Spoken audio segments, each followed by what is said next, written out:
நடந்த நிகழ்ச்சி என்னவென்று இதுவரைக்கும் விளையம் தெரியல.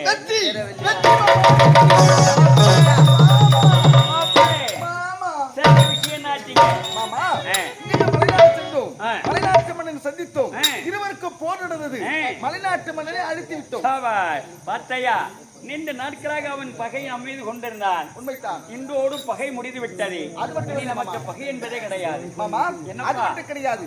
அந்நாட்டு மக்கள் மன்னர் காலத்தினால் மறுத்து கொண்டிருந்தார்கள். சில நாட்களாக தங்கிவிட்டு மன்னர் மக்களுக்கு ஆறுதல் கூறுதல் சொல்லிவிட்டு உன் மகனாக நல்ல வசனம். காரணம் என்ன தெரியுமா? மன்னனில்லா நாடு மயான காடுன்னு சொல்லுவாங்க. அந்நாட்டில் நீதி நேர்மை நிலைத்திருக்க வேண்டும் என்றால் ஒரு அரசர் ஒருவர் தேவைப்படுகிறது. அதனால சில காலம் முடித்துவிட மன்னனாக ஆட்சி நடத்திவிட்டு பிறகு தாயக வருகிறேன், நீ வீடு போய் செய்யறேன்னு மாமா வணிச்சு வச்சிருக்கிற மச்சான. சரிப்பா, ரொம்ப நல்லதா போச்சு. அது மட்டும் கிடையாது, மீண்டும் ஒரு சந்தோஷமான செய்தி. என்ன சமாச்சாரம்? நானும் எத்தனை நாட்கள் இருக்க வேண்டும், என் நாட்டு மக்கள் எனக்கு காத்துக் கொண்டிருப்பார்கள். அதனால் இப்போதே பயணத்தை தொடங்க போகிறேன். என்னுடைய மனைவி நலிதா, உன்னுடைய மகள் இப்போது அனுப்புங்க. சண்டிலே தன்னுடைய நாட்டை மீட்டு விட்டான்.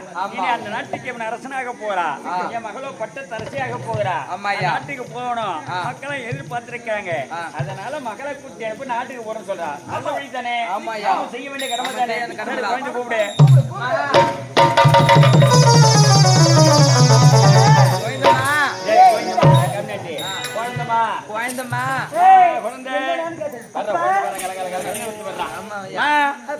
கல்யாணம் முடிஞ்ச உடனே என்ன செய்யறது? அவர் திடீர்னு வேலை போயிட்டாரு. சண்டைக்கு போய் வெட்டி கட்டு நாடு திரும்பி இருக்கிறாரு. ஏன்னா எப்படி மனைவி அவரு நீங்க நாட்டுக்கு போகணுமா? குட்டி படிக்கலாம் கட்டியாயி போச்சு, நீ கிளம்பு. பணம் முட்டை கட்டி. ஐயோ, இது பேசுறது நேரமாது. யோ, நான் என்ன சொல்றேன்? பணம் முட்டை கட்டியா? ஐயோ, எல்லாம் ரெடியா இருக்கு. சரி, வண்டி கிளம்புண்டா. நீ கிளம்ப நேரம் இல்லையா? கிளம்பு. நான் அம்மாவும் சொல்லி போட்டேன், அவர் தாங்குற மாதிரி இல்ல. அவருக்கு சூத்த கிளப்பிச்சு.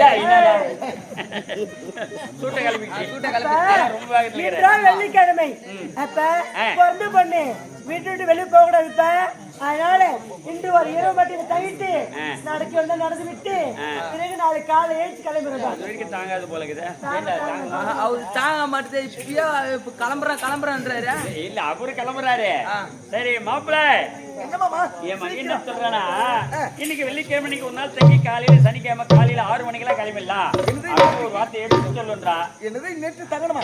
அதெல்லாம் முடியாது, எனக்கு டைம் ஆகுது. என்ன இது திரும்ப முடிஞ்சு என்ன ஆகுது? என் மனைவி எனக்கு ஒப்பனை கொடுக்கணும். சண்டையே போட போகுது. யோ, சண்டைக்கு போயிட்டு நீ இப்படி வந்திருக்கிற. ஓன் கொண்டாட்டி நீ கூப்பிட்டு போயா. நான் குழந்தை நீயே சொல்லி பாருமா. சரிப்பட்டு வர கேட்டு பாருமா. என்னதான்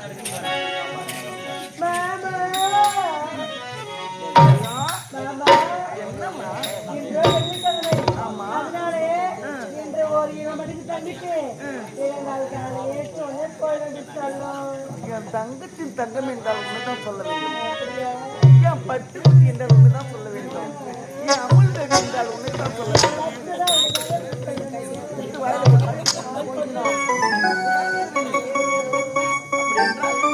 இன்று ஒரு நாள் தங்க வேண்டும், அதானே விருப்பம். கிளம்பு, நீ கிளம்பு மாப்பிள்ள. நான் ஒண்ணு சொல்ல, நீ கிளம்பு. கிளம்புடா, வண்டி கிளம்புடா. வண்டி ரெடியா இருக்கு. அவன் சொல்லுது உண்மைதான். இப்ப அவன் சூடு ஏறி போய்க்கிறான். வண்டி நிக்காது, சூடு ஏறி போய்க்கிறான். இப்போ நான் சொன்னா அவங்க கேக்குற மாதிரி இல்லை. இப்போ நானும் சொல்லிக்கிறேன், என் மகளும் அதான் சொல்லிக்கிறான். நான் என்ன சொல்றேன்னா, இன்று ஒரு நாள் வெள்ளிக்கிழமை இரவு தங்கிவிட்டு காலையில சனிக்கிழமை போயிடுறேன். உனக்கு நேரம் சரியில்லைன்னு நினைக்கிறேன். இல்ல, இது வரைக்கும் நான் எல்லாம் பறக்கிறேன், காக்கா மேல பறக்குது, குடி பறக்குதுன்னு சொல்லிட்டு இல்ல. நீ ஒரு யோ, உன் மனைவி பேச்சு நீ கேளு, உன் பேச்சு மனைவி கேட்கட்டும், இதுதான் முறைத்தான். ஆனா நான் என் பேச்சு ஒரு வார்த்தை கூட கேட்கலையே. சரி, உங்கள் வழி எது நல்ல வழியோ அந்த வழியை நடத்துங்க. உனக்கு உண்டான பயணத்துக்கு உண்டான ஏற்பாடு, எவ்வளவு பணம் பாக்கி வேணும் அத்தனை ஏற்பாடு செய்தேன் பாரு. போய் என் மக கண்ணுல தண்ணி கிணி வச்சுட்டு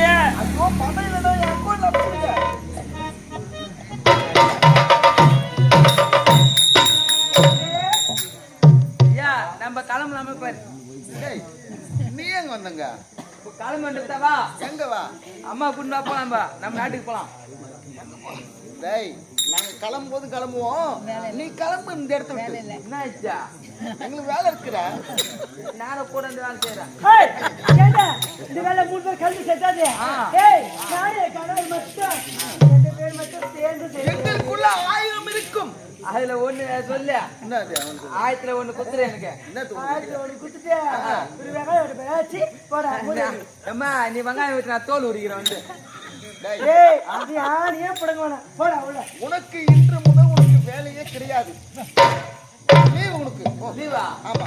ஐயா, நீ லீவ் விட்டுக்கிறியா? ஆமாண்டா, போடா. அவன் வர மாட்டான். லீவ் கொடுத்ததில்ல. ஆமா எத்தனை நாள் லீவ் விட்டுக்கிற? உனக்கு எத்தனை நாள் வேணும்? ஒரு வாரம் லீவ். போ, லீவ் எடுத்துட்டு போ. ஒரு வாரம் லீவு. ஆமாண்டா, போடா, சந்தோஷமா இருடா. ஆமா ஒரு வாரம் லீவ் விட்டுக்கிறியா? எனக்கு சம்பளம். டேய், உனக்கு லீவ் கொடுத்து சம்பளம் வேற கொடுப்பாங்களா? அதெல்லாம் முடியாது. அம்மா எனக்கு அலைஞ்சு சச்சு நான் கிளம்பிடுறேன். இப்ப நான் உள்ள கிளம்பிடுறேன்ற. ஏண்டா, எவடா கேன உனக்கு லீவ் விட்டு ஒரு வாரம் சம்பளம் கூட நான் கிளம்பிடுறேன் அம்மா. சரிடா? உன்னை பார்த்தவுடன் என் மனசே மாறிவிட்டது. என் இன்பத்தில் இருப்பிடவே உன்னை கேட்ட ஓவியம் உன்னுடைய பால் என்றுமே இனிக்குமடி. எம்மாடி இதுதான் காதலா?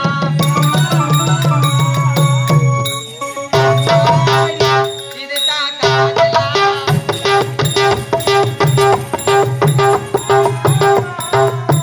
நிஜமா?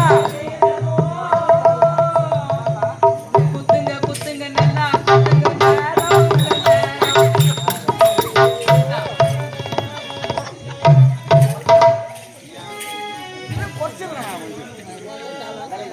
நேரம் இன்று மனம் சந்தோஷமா கிளம்ப வேண்டும். நாட்டு மக்கள் எல்லாம் அனைவரும் சொல்லிட்டோம். போகலான்ற? அப்படியா? சொட்டு தேனை போல்